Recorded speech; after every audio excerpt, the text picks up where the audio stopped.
Welcome back. It's time to get into the T-Bait comic once again. As always, no spoilers about the novel during the talk about the comics. And let's just get straight into it.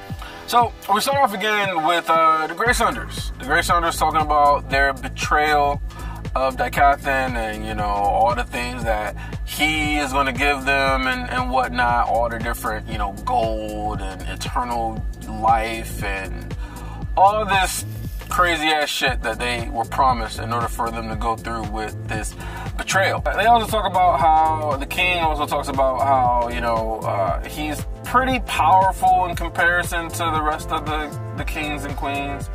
The only difference is that something had happened in his past where he was fooling around with some woman that wasn't his, and the husband found out about it and ended up landing a strike on him, and it damaged his core, and he wasn't able to get past Orange core stage.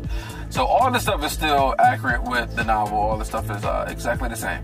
And then the man, the myth, the legend shows up, Alldear, and just like, you know, hand hold through the guy's chest, drops on the floor, just like, you know, greetings, Grey Sunders. Time for you to die. So yeah, pretty epic opening with Alldear. But then, Alfred actually shows up, and he's able to stop his attack, which, you know, you gotta give props to Alfred for being able to stop his attack in the first place. But Alfred's able to stop his attack, and, you know, things are kind of going from here. We get to see Alfred's epic armor that he makes, this hell armor, you know, looks cool as shit. So he's able to make this armor, and he comes in with this blow to Alldear, and it literally does nothing. Like, he didn't even block the actual blow. Like, he literally just used like some mana shield force to block it and couldn't do anything. And it just goes to show just like the power gap. It's just, it's on a whole nother level. Now, Alfred ends up getting taken out. Now, the only slight difference between the way it's shown in the comic and the way it happens in the novel is that he doesn't get blasted through the wall and like flies this long distance. What actually happens is that he actually, that same attack or whatever, like disintegrates his armor, and he ends up just getting like tossed to the wall, and, you know, blood comes out of his mouth, and he passes out from there. He doesn't get blasted through the wall. He just gets blasted to the wall, hits the wall, and passes out, and his armor gets disintegrated. And so that's only the slight variation. I guess maybe they added him going through the wall part just to show like just more devastation of just like how powerful the attack was. But it's still cool as shit. And then lo and behold, Micah appears. And then Micah gets taken out. I'm just like, I'm not even about to spend too much time on this. Micah comes, and then Micah gets taken out. And that's all you gotta know. He's able to get the Grey Sunders. What are their first names? Nobody cares what their first names are. But he's able to get him to release his oath that he has to the Lances or whatever. Does that, and then he murks him, and then murks the wife. And then, like, I mean, it was just like quick, easy. And let the game of chess begin. And that's how we end off. So cool ending, cool introduction to Alldear. So, you know, all in all, just really cool as shit just to see the devastation. So then we move on to chapter 147. This particular scene, we got Arthur, who is in the cell, you know, talking to Winsome.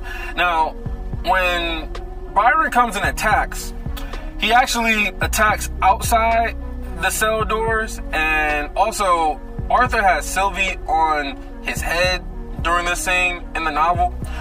But he attacks outside the cell doors, and the attack actually evaporates the cell. And when he actually ends up attacking Winsome, he evaporates the cell. And I don't really know why they took that part out. I mean, I thought it'd be really cool to kind of see the cell doors evaporate and just like how powerful the attack was. But, I mean, he ended up, you know, deflecting it or canceling it out or just blocking it or whatever the hell Winsome ended up doing. But Byron ended up throwing like a couple other attacks, like electrical attacks, punches and kicks, and Winsome just like nonchalantly, like bored, just dodges all of them. And then that's when he finally says like, enough. You know, he's just kind of frustrated because he's just he's kind of just annoyed at him at this point. And he causes him to heel like a good little dog. And then, you know, Viray shows up and let him know that he's a deity. And so when Byron finally finds out he's a deity, Winsome says in the novel, he was like, you know, ignorance is no longer an excuse. Bow. And Byron, on his own, bowed so fast, his head almost hit the floor. So that was just something that they kind of left out. This particular part, now, in the novel, Arthur, when he first meets Aldir, his first instant reaction is that he jumps back, he's like frightened, and all his senses tell him to run away. And Winsome actually had to tell him to like calm down, that, you know, he's not like an enemy or anything like that.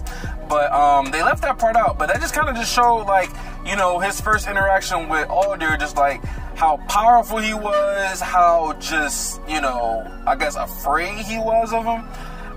So I thought that was interesting that they kind of left out of the comic. One of the information things that we had found out during this chapter 2 was that Agrona actually had 3 other clans of the Basilisk clan, of the Basilisk race. He had 3 other clans join him when he left to go to the other continent.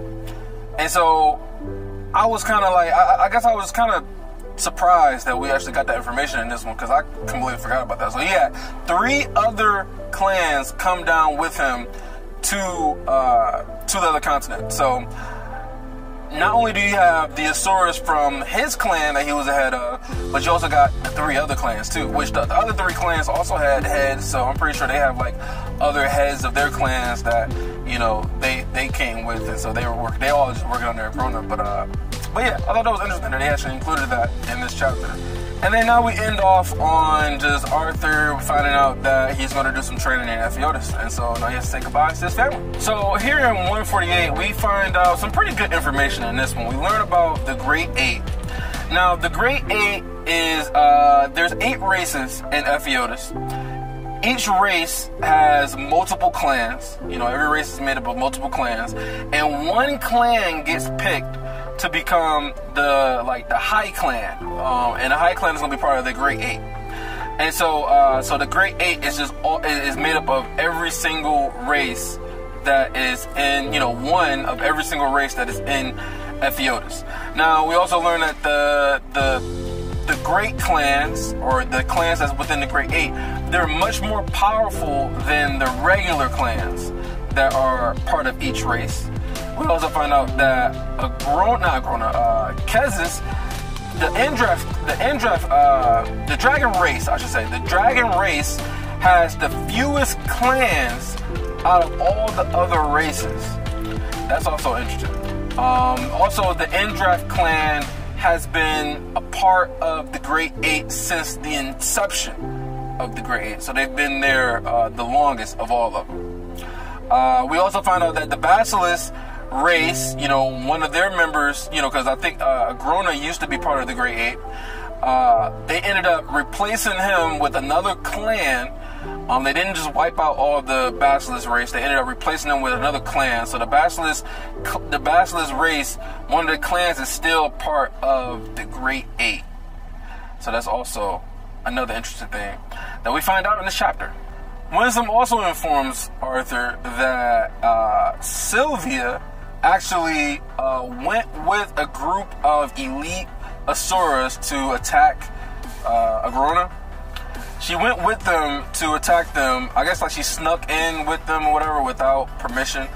And so she went with them to attack them, and Agrona appeared in front of Kezis, Lord Endrath, and informed him that his daughter died during the attack. And apparently Kezis was so furious that he wanted to wage total war against Agrona, but the other clans of the Great 8, they decided against it. And so they ultimately ended up signing a treaty that now is in place, you know, that's in place now, that's preventing them from attacking them and, you know, all that good stuff. So, but I think they fear for the collateral damage that, you know, an all-out war would do to the continent. So So it ended up happening. But it was still good information. Now Arthur gets back to his family, you know, they're meeting up and talking and stuff like that. They end up meeting Winsome. You know, his parents ended up like thanking Winsome for, you know, saving their son and whatnot. But then we get the big reveal, or I guess, you know, the reveal to his parents now. Arthur is now going to tell his parents the truth about how he came to their world and that he was reincarnated. And this is big. This is big in the story. And this is huge. But yeah, he's going to tell them the truth and get their reaction. And that's where I'm going to end it for this one. Let me know what you guys think. If you want me to continue doing these and catch up with the, you know, the actual chapters, then I will. But yeah, show me some love, drop some likes. Let me know if you want me to continue doing this. It does take quite a bit of time to do these, which is why I did the first two, and I haven't done any in a minute. But yeah, I feel like doing some more of them, so that's why I wanted to drop this one. But yeah, let me know what you think, and I'll check you guys out in the next video. Peace.